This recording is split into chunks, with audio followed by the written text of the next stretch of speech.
At 7:12 on a likely gray morning at 4519 Province Line Road, Princeton, New Jersey, the mansion is silent in the way only the very rich can afford to be silent. The gates stand closed. The fountains wait without applause. Beyond them rises Jasna Polana, a house so large it seems less built than imposed, its pale neoclassical face looking over fields and trees like an empire that has decided it deserves its own weather. The gravel is damp. The hedges hold beads of cold moisture. Somewhere inside, beneath stone, glass, and the hush of old money, servants move carefully, softly, like people walking through a church after learning the patron saint has died. The irony is almost too large to fit inside the estate. This is a home raised by a fortune made from things Americans trusted with their most fragile moments. Baby powder, Band-Aids, medicines, cotton, care itself. Yet here, in this palace of polish and marble, care has become accusation. Love has become testimony. Family has become litigation. A man worth between $400 million and $500 million when he died, some contemporaries said even more, has left behind not peace, but a legal battlefield. The master of the house, Seward Johnson Sr., heir to one of the most recognizable corporate fortunes in America, is gone. In his place remains a will, a widow, 6 angry children, and a mansion so extravagant it almost mocks grief. Look closely at the house. Even stripped of gossip, it is a confession in stone. More than 50,000 square feet by some accounts. 46,000 in the clubhouse form it would later become. 15 fireplaces. 2 bedrooms. 32 bathrooms. A breakfast room imported from Poland. A staircase carved and travertine to resemble a single piece of stone. Cellars for wine and art. A dining room large enough for 200 guests. An air-conditioned doghouse. It is grandeur so excessive it stops being comfort and becomes psychology. It is not a place designed merely to shelter a life. It is a place designed to defend a dream. And yet dreams are porous things. Inside the mansion, death has done what money never could. It has equalized the air. The rugs still soften footsteps. The bronze still gleams. The flowers still open in expensive arrangements. But no florist, no architect, no lawyer can stop what is already moving toward this house. Not wind, not decay, something worse. Discovery, appraisal, deposition, the accounting of who was loved, who was owed, who was seen, who was discarded. The accountants will come. The attorneys will come. The children will come with old wounds dressed as principal. The widow will stand in the center of it, young enough to be mistaken for a daughter, foreign enough to be treated as an intruder, and rich enough to be called dangerous. Imagine standing here at the gate, breathing wet earth and clipped boxwood, hearing only crows and the dull hiss of tires on distant Route 206. You might think this place is the final reward for a life well played. You would be wrong. This is not the end of a fairy tale. This is the opening chamber of an American tragedy. A house built for beauty will become a witness box. A marriage mocked in whispers will be anatomized in public. A family name trusted in bathrooms and nurseries across the country will be dragged through the language of senility, coercion, humiliation, and greed. How could this happen? To answer that, we have to step away from the gates of Jasna Polana and go back nearly 90 years to a different America, when the Johnson name was still becoming a national fact, and when boys born into industrial dynasties were raised not as children, but as future weather systems. John Seward Johnson was born on July 14, 1895, in New Brunswick, New Jersey, into a family that did not merely inhabit the American industrial age, but helped package it. His father, Robert Wood Johnson I, was one of the co-founders of Johnson Johnson, the company established in 1886 by 3 brothers who understood something profound about modern life: that industrial capitalism could also sell reassurance, sterility, cleanliness, care, safety wrapped in branding. By the time Seward came into the world, the family name was already moving outward through factories, boardrooms, pharmacies, and the cabinets of ordinary households. Boys born into such families learn early that they are expected to inherit not just wealth, but scale. They are taught to enter rooms as though the rooms were waiting for them. Yet money does not always breed simplicity. In some children it produces discipline. In others, restlessness. Seward Johnson would become, by most accounts, an intensely private man, one more comfortable with selective passions than with public explanation. He attended Yale. He joined Johnson Johnson in 1916. During the First World War, he served as a lieutenant junior grade in command of submarine chaser. Even here you can sense the pattern of his life taking shape. Business, yes, but also machines, speed, water, distance, and the thrill of separate worlds. He was never merely a company man, though he spent decades inside the family enterprise. He served as a director of Johnson Johnson from 1921 to 1971. With his older brother, Robert Wood Johnson II, he helped plan the company's international expansion in the early 1920s. This was no small matter. Corporate globalization was still a frontier then, and the Johnsons were among those American families learning how to turn domestic trust into worldwide reach. The money that would later pour into mansions, yachts, foundations, and courtroom armies was not abstract. It came from manufacturing systems, distribution networks, patentable products, and the peculiar genius of modern brand faith. But Seward was not his brother. He did not become the flamboyant public symbol of the business. He drifted, or perhaps gravitated, toward private enthusiasms. He was an internationally known yachtsman in the 1930s, racing on Long Island Sound and winning among the world's top 6-meter regattas. He sailed his yacht Jill to victory for the Prince of Wales Cup in 1933. He was also involved in Atlantic Diesel during the years around World War II. Later still, he would turn increasingly toward marine science and oceanographic exploration, founding Harbor Branch in Florida in 1970 and helping develop the Johnson Link submersible. That alone should tell us something about him. Here was a man who had grown up in one empire but remained emotionally susceptible to another.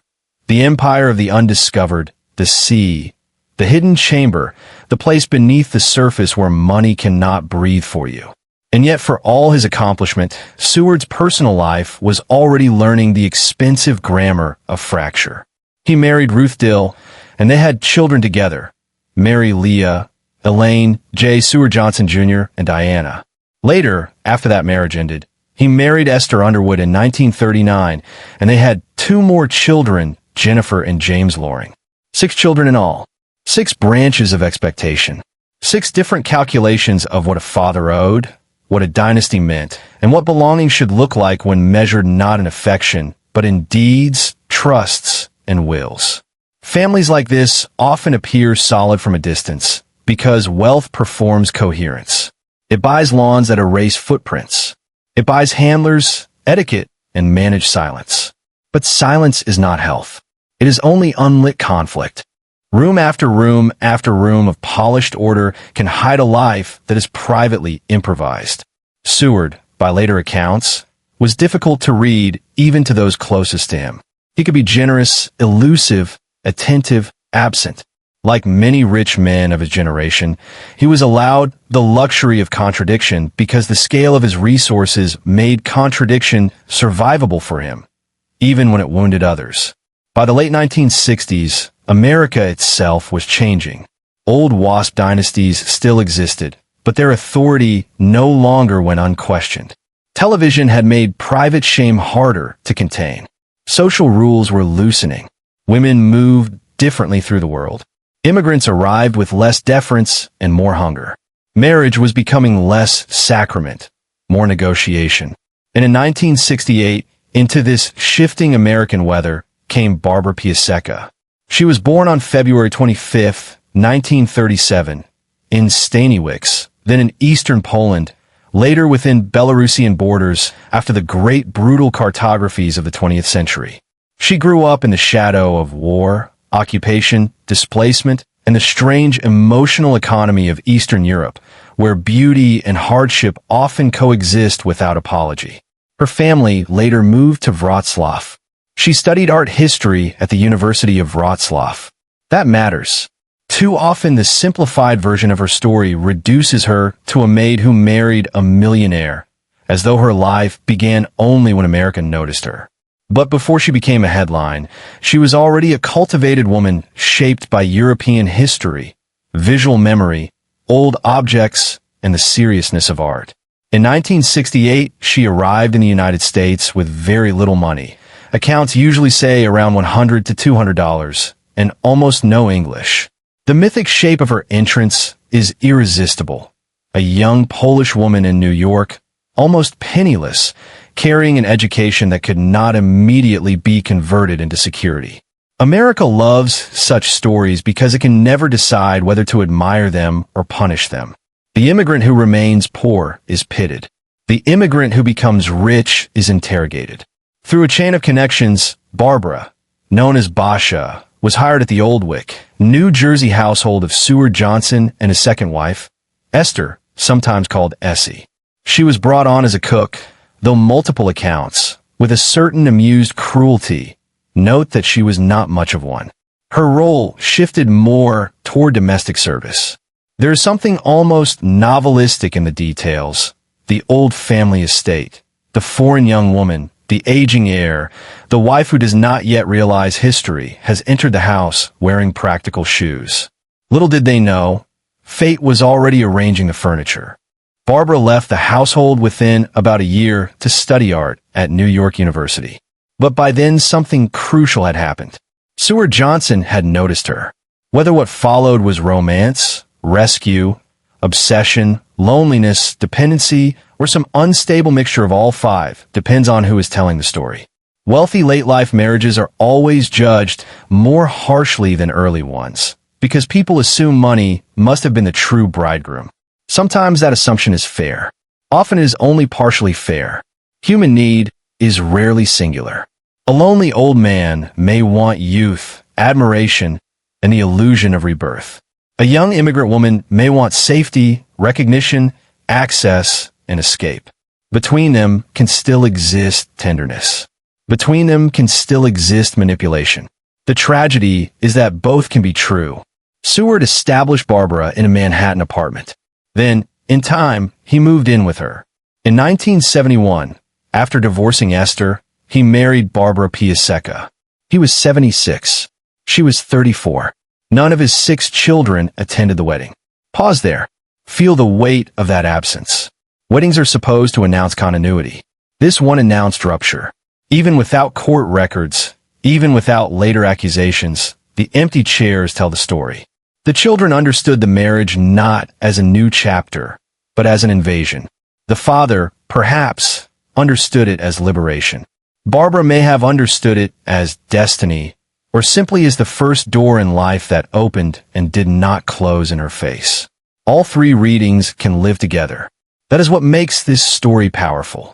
There are no clean villains here, only people moving toward each other carrying private hungers and old injuries like concealed blades. But first, we must go to the moment when private desire became architecture.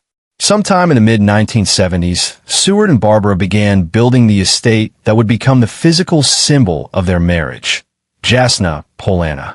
The name, generally translated from Polish as Bright Meadow, echoed the spirit, and some said the naming pattern, of Leo Tolstoy's Yasnaya Polyana. That choice alone is revealing. This would not be merely an American rich man's house. It would be a cultural performance, a Europeanized dream in New Jersey, a place where Barbara's old-world sensibility and Seward's inexhaustible fortune could materialize as a self-justifying kingdom. The site grew to roughly 222 acres, though some earlier accounts focus on a 140-acre core. The house itself was designed by Wallace K. Harrison, the architect associated with the United Nations headquarters, Rockefeller Center collaborations, Lincoln Center, and other monumental 20th century projects. Even here, the story acquires its own kind of irony. Harrison was a master of public grandeur, of the built language of institutions, of places that say civilization lives here. Now he was being asked to create something deeply personal, and perhaps something impossible, a love story large enough to silence a scandal before it had fully happened. Construction estimates vary in the record. During building, figures around $18 million were cited for construction and plantings. Later retellings and local histories put the mansion closer to $25 to $30 million in mid-1970s money. However one counts it, the scale was staggering. In 1975, the median U.S. household income was just $11,800. America was dealing with inflation, unemployment, and a lingering sense of national bruise after recession and political disillusionment. Money had become anxious. Yet here, in Princeton, it was being translated into imported rooms, monumental stonework, and landscaping on a near-imperial scale. This is where biographies become buildings. Look at the exterior. The house rose in a neo-classical style, U-shaped, with a central body and wings embracing an enclosed court. A grand portal admitted visitors into a space that felt less suburban than ceremonial. The symmetry was deliberate. Symmetry promises order, legitimacy, permanence. It tells the eye that whatever happened here was meant to happen. The materials carried their own arguments. Stone, travertine, formal gardens, reflecting water. The house did not ask to be liked. It expected to be acknowledged. And yet neoclassicism can be the most anxious of styles. It borrows authority from the past because the present does not feel trustworthy enough on its own. Empires, banks, courthouses, and troubled dynasties all love columns for the same reason. Columns imply inevitability. They say we belong to history, not gossip. But gossip, of course, was already embedded in the foundation. Wallace Harrison reportedly became frustrated enough with the process that he distanced himself from the project before its completion. If true, and multiple later accounts repeat it, that detail is almost too perfect. Even the architect of order could not fully contain the will of the clients. No expense was spared. No preference was too small to inflate into doctrine. Stonework changes alone reportedly ran into hundreds of thousands of dollars. This was not just building. This was revision, escalation, insistence, the endless costly rewrite by which rich people try to perfect what cannot be perfected. Jasna Polana was completed in May 1978. By then, it was one of the most expensive private residences in the United States. Now imagine entering it. The air is cool and faintly mineral. Your shoes catch a different sound on stone than on carpet. The entrance sequence is theatrical because the house was built to stage arrival. A sweeping staircase rises in travertine, polished to a glow that feels almost liquid in lamplight. The tactile sensation matters. This is cold luxury. Not plush, not cozy, cold at first touch, then slowly warming under the hand. The house teaches you, immediately, that intimacy here is conditional. There were more than 50,000 square feet in some descriptions, but only 2 bedrooms and 32 bathrooms. That numerical absurdity tells you everything. This was not a family house in the conventional American sense. It was a ceremonial vessel, a fortress for hosting, displaying, controlling circulation, and accommodating staff, guests, art, and ritual. The 2-bedroom count feels almost psychological, as though the house acknowledged only one true couple and the rest of humanity existed merely to orbit them. Room after room after room of intention. There were 15 fireplaces because even in an age of central heating, fire still signifies rank. Fireplaces are ancestral theater. They tell guests that warmth here is not automated but curated. There was a dining room large enough to seat 200, which means the house was designed not simply for meals but for audience. To feed 200 in a private home is to reject the scale of ordinary domesticity. It announces that you are not living in society. Society is being admitted into you on scheduled terms. Then there was the breakfast room imported from Poland. Here the house stops being merely extravagant and becomes autobiographical.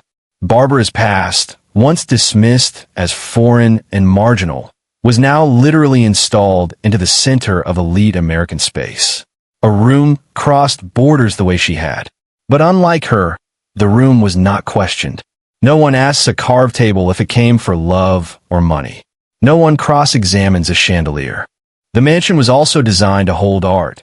Real art, serious art, old masters' Flemish tapestries, furniture, the kinds of objects that do not merely decorate wealth, but train it to appear cultivated.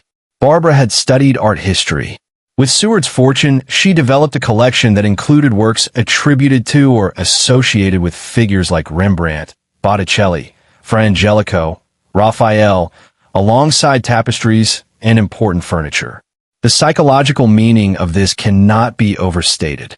Art allowed Barbara to transform herself, publicly and inwardly, from servant to curator, from outsider to custodian of civilization's treasures. In a cruel country, collecting can become a form of self-defense. If people deny your pedigree, acquire a room whose pedigree cannot be denied. There is one cellar for wine and another for artworks. Think about that sentence. It is so luxurious it becomes philosophical. One chamber for what is consumed, another for what is contemplated.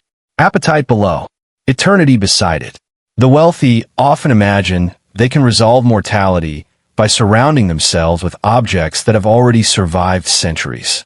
If the body fails, perhaps the collection will stand witness that one had taste, seriousness, form. Money could buy marble, but not time.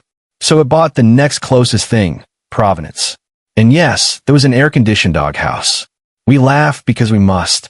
Extravagance, this excessive, becomes satire of itself. But even that detail fits the larger emotional architecture. When a household begins meeting every possible need at the highest possible cost, it risks creating a moral blur in which affection, comfort, display, and absurdity can no longer be separated. Luxury no longer serves life. Life serves luxuries need to keep inventing new proof of its own existence. While the mansion rose, below the surface, cracks were forming. This is the part rich families hate most. The period when everybody pretend the house itself is the story. It never is. The story is always what the house is trying to drown out. For Seward, Jasna Polana represented victory over age. Here was the late-life bride, the art, the estate, the rebirth. Here was proof that his final chapter would not be one of retreat, but magnificence. For Barbara, it represented triumph over vulnerability. She had arrived in America almost penniless and now stood in rooms built to her taste, on land vast enough to erase the memory of smallness. For the children, however, the mansion likely represented something else, a monument built out of displacement. Every new wing, every imported panel, every polished surface could be read as evidence that their father had built his devotion elsewhere. How could this not curdle? By the 1970s and early 1980s, Seward's health was declining. Cancer began to reduce the body that wealth had once armored. This, too, is a recurring American drama. The rich spend decades treating time as negotiable. Then illness arrives with the vulgar directness of a bill collector. Testimony later presented in court painted radically different pictures of Barbara during these years. To her defenders, she was a devoted caretaker who read to her husband, bathed him, cut his nails, combed his hair, and tended to him with intimate dedication as his body weakened. To her accusers, she was domineering, volatile, even cruel, a woman who bullied an old man into signing away a fortune. Which version was true? Probably both contain fragments. Human beings under pressure are rarely consistent. Caregiving itself is not a saintly condition. It can breed tenderness, resentment, power, exhaustion, dependence, fear. A sick old man may cling to the person who tends him, even if that relationship is uneven. Adult children, seeing a parent altered and inaccessible, may interpret every intimacy as control. And the caregiver, especially if she is younger, foreign, and suddenly placed at the center of immense wealth, may find herself inhabiting a role that looks predatory even when it is also sacrificial. Seward signed his final will on April 14, 1983, about a month before his death. On May 23, 1983, he died at his home in Fort Pierce, Florida, at the age of 87. He had spent later years deeply involved with Harbor Branch, the marine science institution he founded, and his life might have ended in relative dignity had the will been conventional. It was not. He left the bulk of his estate to Barbara. The children were not merely disappointed. They were, in effect, erased. Only one son, Seward Johnson Sr., received a specific bequest in the final will, $1 million and a Cape Cod house, according to contemporary reporting. The others were omitted. The estate was valued by different sources and litigants at roughly $400 million to $500 million, with some press accounts citing figures as high as $1 billion.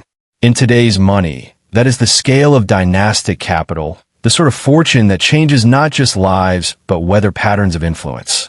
Barbara stood to receive nearly all of it. And then America did what America always does when private wealth and family humiliation collide. It turned the wound into spectacle. The legal challenge that followed became one of the most notorious inheritance battles in modern American history.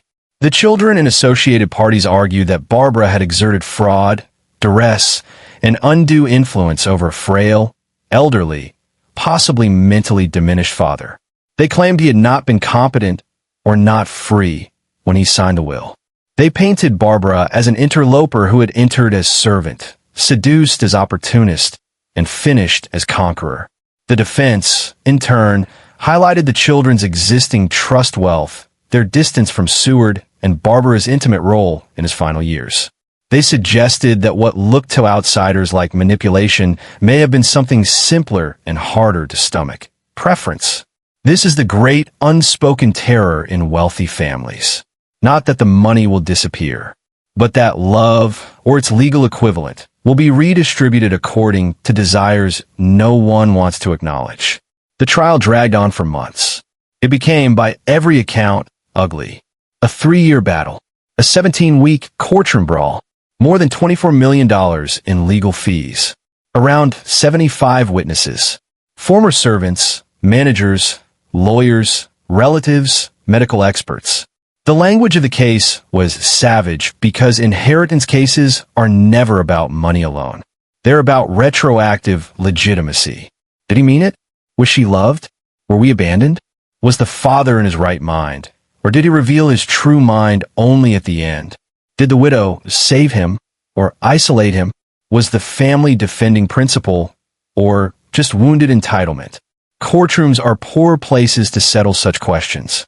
They can only monetize them. Testimony reportedly included claims that Barbara screamed at staff, harangued Seward, even physically intimidated him. One former estate manager said Seward was afraid to keep a pistol in the house lest it be used against him. On the other side came testimony of intimate nursing care, of devotion that the children had not supplied. Each portrait canceled the other. Each also made emotional sense. That is why the case captured public imagination. America loves simple morality in public, but its finest scandals endure because they refuse simplicity. Outside the courtroom, the scene was almost operatic. Reporters crowding, society watching.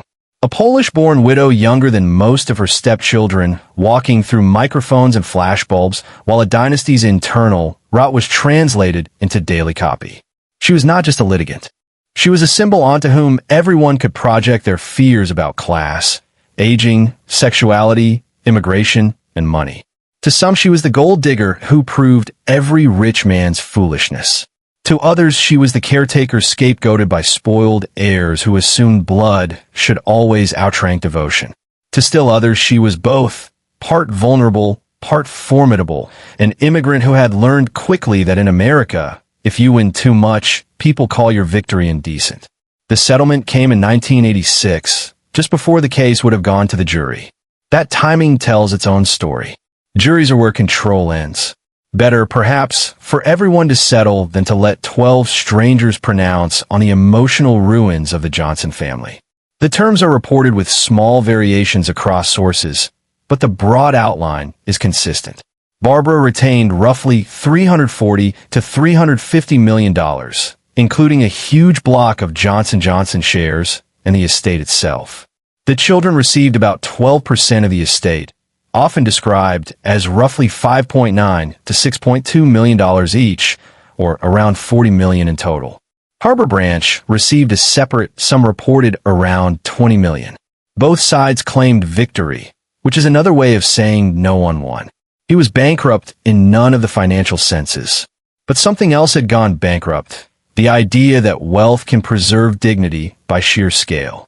After the settlement, the fairy tale shattered into a colder, lonelier shape. Barbara kept the fortune, yes. But what exactly had she inherited? A house full of echoes. A public image inseparable from suspicion.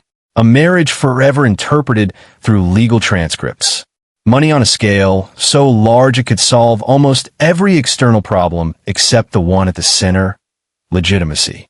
She could buy art, land, philanthropy, security, but not unanimity. Not absolution. Not a new memory in the minds of the stepchildren who believe their father had been taken from them twice. Once by age, once by will. Still, she did not vanish. Instead, Barbara Piasecka Johnson became, in a sense, her own institution. She moved much of her life to Europe, especially Monaco, Italy, and Poland. She continued collecting art and was involved in major art dealings. She expanded philanthropic work through the Barbara Piasecka Johnson Foundation, established in 1974. In Poland, she became associated with charitable and civic efforts, including support for cultural causes and for children with autism. At one point, she pledged as much as $100 million in an attempt to help revive the Lenin shipyard in Gdansk, birthplace of solidarity, though that plan ultimately faltered in the maze of post-communist politics and economics. It is tempting to read this later life as redemption, but that would be too neat. Better to read it as transformation. Once you have survived public vilification and acquired impossible wealth, you are no longer living a normal biography. You are curating a post-scandal existence. Philanthropy becomes not merely goodness, but authorship. It allows you to place your own captions beneath your life. And what of Jasna Polana, the house that had embodied both desire and accusation? For years it remained hers. But private palaces are hungry animals. They require maintenance, staff, constant purpose. A house built as a declaration can become a burden when the people who justified its scale are gone. Eventually, Barbara made the choice that defined the estate's second life. She would convert it into a luxury golf club. Plans for the conversion were approved in the mid-1990s. In 1998, the property opened as TPC Jasna Polana, with an 18-hole course designed by Gary Player. This, too, carries exquisite irony.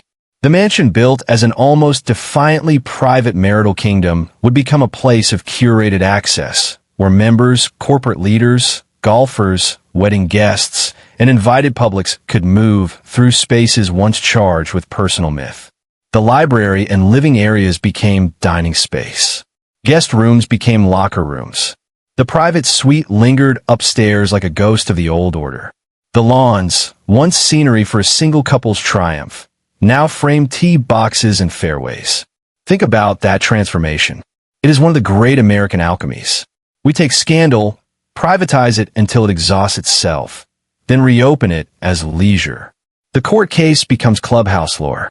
The family wound becomes a wedding backdrop. The reflecting pool catches different faces. Champagne returns, but now under event packages. Yet the house never fully lost its original emotional architecture. Walk through it in imagination. The Traverton Room still glows. The dome still gathers light overhead.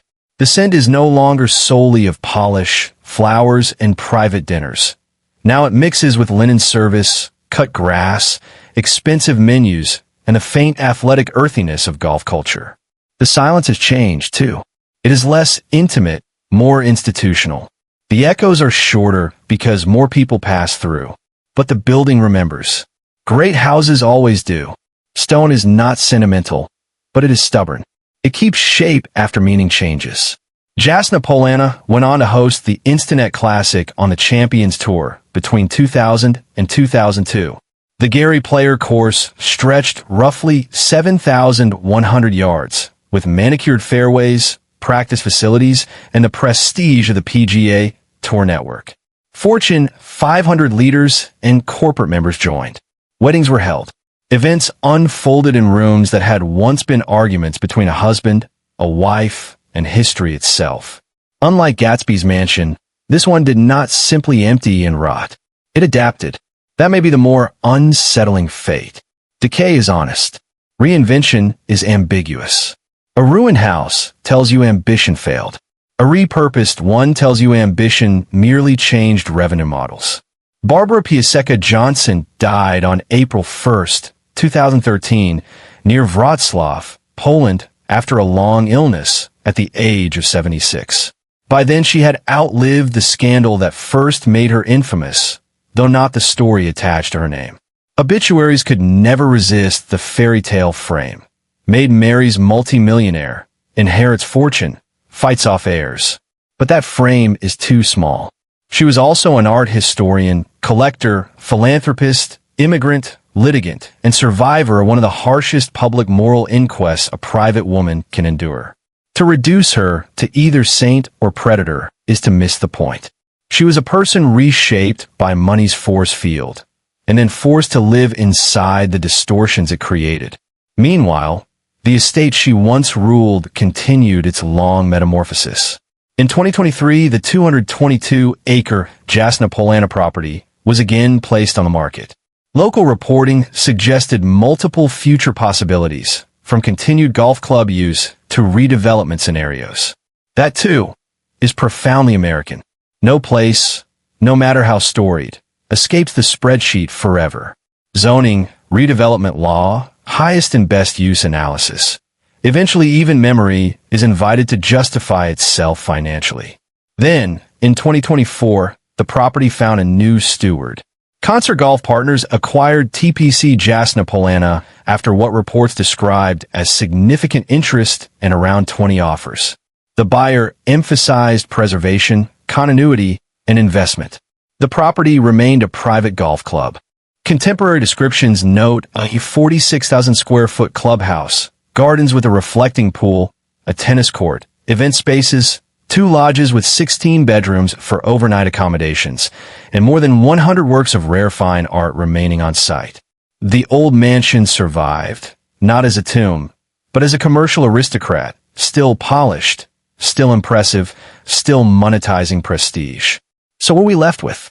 A boy born into a medical products dynasty who spent much of his life chasing not only business, but private fascinations, yachting, engines, undersea exploration, beauty, late love. A young Polish art historian who crossed an ocean with almost nothing and entered the most dangerous room in America. Not a courtroom, not a boardroom, but a rich family's unresolved heart. 6 children who may have seen themselves not as greedy litigants, but as witnesses to a father's final betrayal. A mansion that was at once an apology, a provocation, a monument, a shield, and finally a venue. Money flowed like a river through all of it, but rivers do not care what they flood. If there is a lesson here, it is not the cheap one people usually reach for, that old men should not marry young women, or that servants should not become mistresses, or that children of the rich are always spoiled, or that widows are suspect. Those are gossip lessons, not human ones. The deeper lesson is harsher. Wealth magnifies whatever is unresolved. It does not heal old injuries. It scales them. It adds acreage to loneliness, lawyers to grief, stone to insecurity, and ceremony to denial. It can build a fortress for love and still leave the inhabitants afraid.